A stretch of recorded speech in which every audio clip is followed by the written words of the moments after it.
Pocas historias en el mundo del crimen logran dejar una huella tan profunda como la de Ed Gein. Su nombre es sinónimo de locura, de terror, de un horror tan visceral que inspiró a personajes como Norman Bates, Leatherface y Buffalo Bill. Pero más allá del mito, más allá de los titulares y de las películas, hay un origen que pocos se atreven a mirar. El origen no está en la sangre, ni en los cadáveres, ni en los crímenes. Está en su hogar, en la infancia, en el corazón de una casa donde la fe se convirtió en castigo y el amor en un instrumento de tortura emocional. Allí vivía Augusta Gein, la madre de Ed, una mujer que veía el mundo con desprecio, que odiaba a la humanidad y que, con cada sermón, fue enterrando lentamente la mente de su propio hijo. Hoy, en este video, exploraremos cómo una madre castradora, fanática y controladora convirtió a un niño tímido y obediente en un símbolo del horror moderno. Y entenderemos que quizás Ed Gein no fue un monstruo, sino una víctima de las circunstancias. Augusta creía que el mundo estaba podrido. Veía el pecado en cada gesto, en cada mujer, en cada mirada. Y cuando miraba a Ed, no veía un niño, veía una misión. Su misión era mantenerlo puro, libre de la tentación. Pero en esa búsqueda de pureza, lo encerró en una prisión mental de la que jamás saldría. Cada vez que Ed mostraba interés por algo humano, una risa, un juego, una amistad, Augusta lo castigaba, le gritaba, lo hacía rezar durante horas o lo humillaba hasta hacerlo llorar. Los demás son inmundos, le decía. Solo yo puedo protegerte de ellos. Así, la casa se convirtió en un templo y Augusta en una diosa cruel. A partir de allí, su madre se convirtió en el centro absoluto del universo de Ed, el único punto de referencia, la única voz que le decía que era el bien y que era el mal. Lo moldeó con una mano de hierro, pero con el disfraz del amor maternal.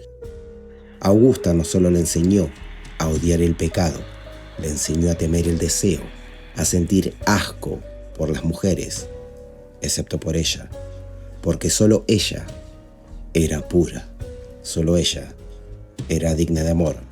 Este tipo de vínculo, tóxico, dependiente y obsesivo, no era amor. Crea culpa, represión y confusión emocional, y Ed crecería llevando esas heridas hasta el final de sus días. El pequeño Ed empezó a vivir con miedo, miedo a desobedecer, miedo a decepcionar a su madre, miedo al mundo, pero sobre todo, miedo a sí mismo. Cada pensamiento, cada emoción natural era visto como una tentación del demonio. Si se reía, era pecado. Si sentía curiosidad por una chica, era pecado. Si soñaba, también lo era. La mente de Ed se fue fragmentando poco a poco. Por fuera parecía un niño obediente. Por dentro se acumulaban las tensiones de una vida sin libertad, sin futuro. Augusta no necesitó gritar, simplemente para controlar. A veces bastaba con una mirada, una palabra, un gesto de desaprobación. Ed aprendió que el amor de su madre dependía de su obediencia, y no hay cárcel más fuerte que la del amor condicionado. Cuando su hermano Henry murió, Augusta se quedó sola con Ed. Lo cierto es que después de la muerte de Henry, la relación entre madre e hijo se volvió aún más intensa. Augusta enfermó y Ed la cuidaba día y noche. La veía como una santa, como una figura divina, pero también empezaba a sentir algo más oscuro, la necesidad de poseerla, de no perderla nunca. Cuando finalmente Augusta murió, Ed quedó devastado. Había perdido a su carcelera, sí, pero también había perdido su única razón de existir. Sin ella, no sabía quién era, y en lugar de liberarse, buscó formas de revivirla. Empezó a visitar cementerios, Robaba cuerpos de mujeres mayores de aspecto similar al de su madre. No lo hacía por lujuria, sino por necesidad emocional. Intentaba reconstruirla, volver a tenerla cerca, revivir su presencia en esa casa vacía. La mente de Ed había colapsado por completo. No distinguía entre la vida y la muerte, entre el amor y la obsesión. Solo sabía que su madre lo había dejado y que él necesitaba traerla de vuelta. Cuando las autoridades descubrieron lo que Ed había hecho, el mundo entero se horrorizó.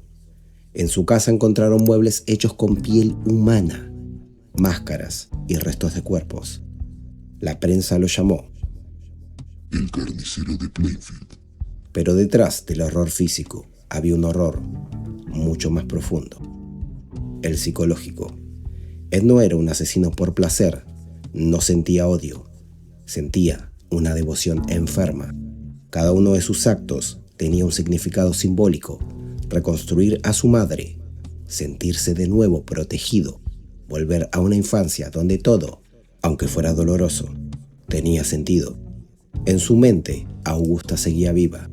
Le hablaba, lo vigilaba, lo guiaba, y él seguía obedeciendo sus mandatos, aún después de su muerte. El monstruo no nació de la nada, fue fabricado, moldeado con años de represión, culpa y miedo. Tras su captura, Ed Gein fue diagnosticado con esquizofrenia y declarado mentalmente insano. Pasó el resto de su vida en hospitales psiquiátricos. Jamás mostró violencia ni odio. Era amable, tranquilo, casi infantil. Los médicos notaron algo sorprendente. Cada vez que hablaba de su madre, su voz se volvía más dulce, como si hablara de un ángel, como si realmente creyera que Augusta lo amaba. Y quizás lo hizo a su manera, pero fue un amor tan enfermizo, tan represivo, tan destructivo, que terminó aniquilando la mente de su hijo. Ed Gein murió en 1984 y con él murió también la última voz de esa casa del horror. Pero el eco de Augusta sigue resonando, porque su historia nos recuerda que los monstruos no siempre nacen del mal, sino del dolor. En la mente colectiva, Ed Gein es un asesino, un loco, un monstruo. Pero si miramos más profundo, descubriremos a un niño asustado, que nunca fue libre. Un niño que fue manipulado, humillado y destruido por la figura de su madre. Augusta nunca empuñó un arma, no derramó sangre, pero con sus palabras, con su fanatismo, con su control absoluto, mató lentamente la humanidad de su hijo.